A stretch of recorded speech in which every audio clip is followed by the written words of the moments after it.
कई बार दुर्योधन रहते हुए आपने श्री कृष्ण जी का अपमान किया होगा, क्या प्रायश्चित हुआ?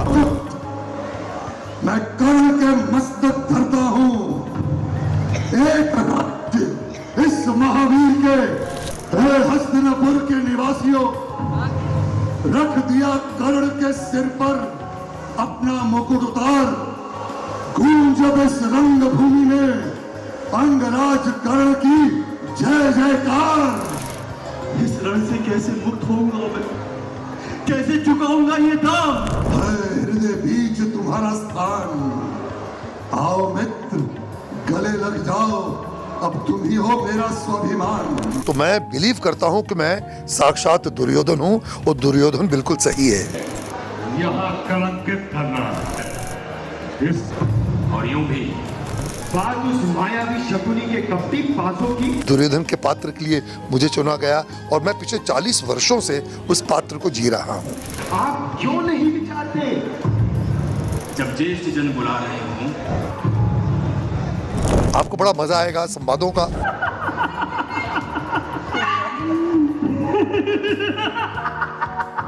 क्या कहा था तूने? तो मैं अपने आप को सौभाग्यशाली मानता हूँ। मैं उसमें विश्वास करता हूँ, इसलिए मैं उसे छोड़ नहीं सकता, उसे त्याग नहीं सकता, उससे निवृत्त नहीं हो सकता। प्रणाम। ये तो रोज मर्तबा की जिंदगी जीने का मैनुअल है, वो आप मुझे स्टेज पर करते हुए देखेंगे। अब इस वक्त आप दुर्योधन से नहीं, आप पुनीत इस्तर से बात कर रहे हैं। मैंने वृंदावन छोड़ दिया।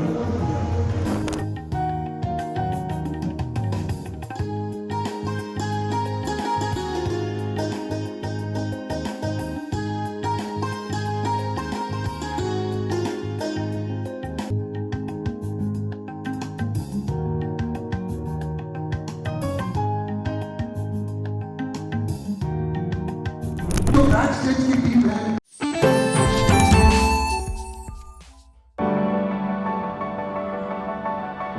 This isn't just a classroom, it's a window to the world, where videos and visuals teach me more than words ever could.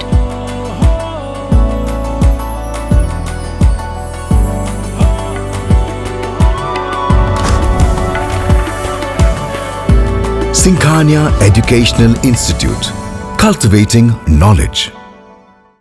विश्व के सबसे बड़े दानवीर महर्षि दधीच की तपोभूमि में खड़े ये भारी भरकम कलाकार, जिन्हें आपने दुर्योधन के रूप में देखा होगा, लेकिन अब जो है श्री कृष्ण का आप संदेश दे रहे हैं। कई बार दुर्योधन रहते हुए आपने श्री कृष्ण जी का अपमान किया होगा, क्या प्रायश्चित हुआ? नहीं जी, देखिए, जब मैं पात्र करता हूँ दुर्योधन का, तो मैं बिलीव करता हूँ कि मैं साक्षात दुर्योधन हूँ और दुर्योधन बिल्कुल सही है। वो लेकिन प्रत्यक्ष है, परोक्ष में मैं पुनीत इस्तर हूँ और मैं कृष्ण भक्त हूँ। ये मैं तो समझता हूँ कि ये ईश्वर ने मुझे बहुत खूबसूरत अवसर दिया है कि मैं ऐसा एक नेगेटिव पात्र निभा पाऊँ और मैं अपने समाज की सेवा कर पाऊँ।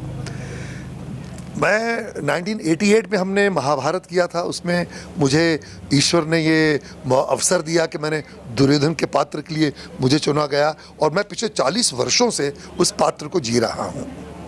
तो फिर हमारा था कि क्यों ना जय श्री कृष्ण बनाया जाए, गीता सार बनाई जाए, जिसमें हम एक 3 घंटे के एक म्यूजिकल उसमें और काव्यात्मक जो डायलॉग्स हैं, संवाद हैं, काव्यात्मक शैली में लिखे गए हैं। तो अपना आपको बड़ा मज़ा आएगा संवादों का।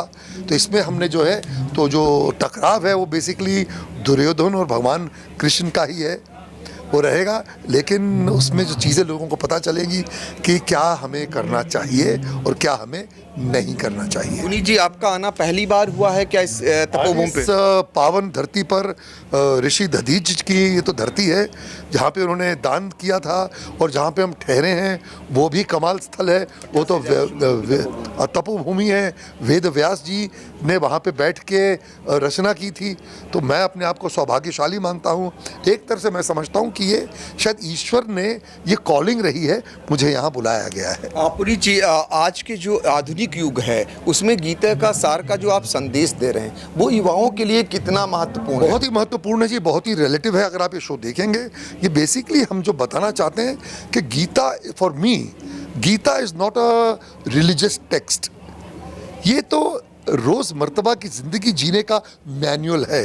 ये तो वो किताब है जिस पर हर व्यक्ति को अमल करना चाहिए और रोज मर्तबा की जिंदगी कैसे जीनी चाहिए, आपका व्यवहार कैसा होना चाहिए आपके समाज में। ये बेसिकली तो मैं तो समझता हूँ गीता को जो है वो बिल्कुल कंपलसरी हर स्कूल में करना चाहिए। नैमिष को आप बदलते हुए देख रहे हैं, देखना चाहेंगे? जी डेफिनेटली, बहुत ही बढ़िया, तो बहुत ही कमाल, ये तो चीज़ बढ़ती जाएगी।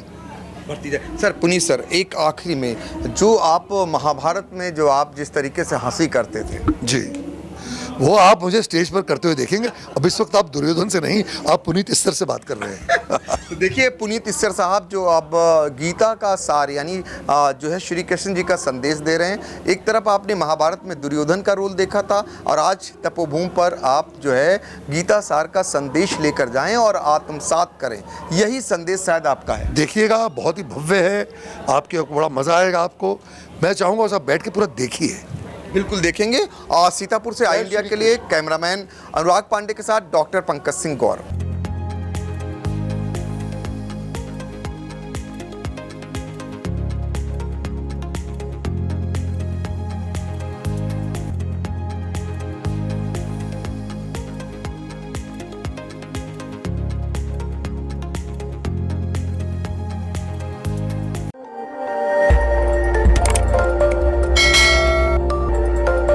खबर आपकी, नजर हमारी।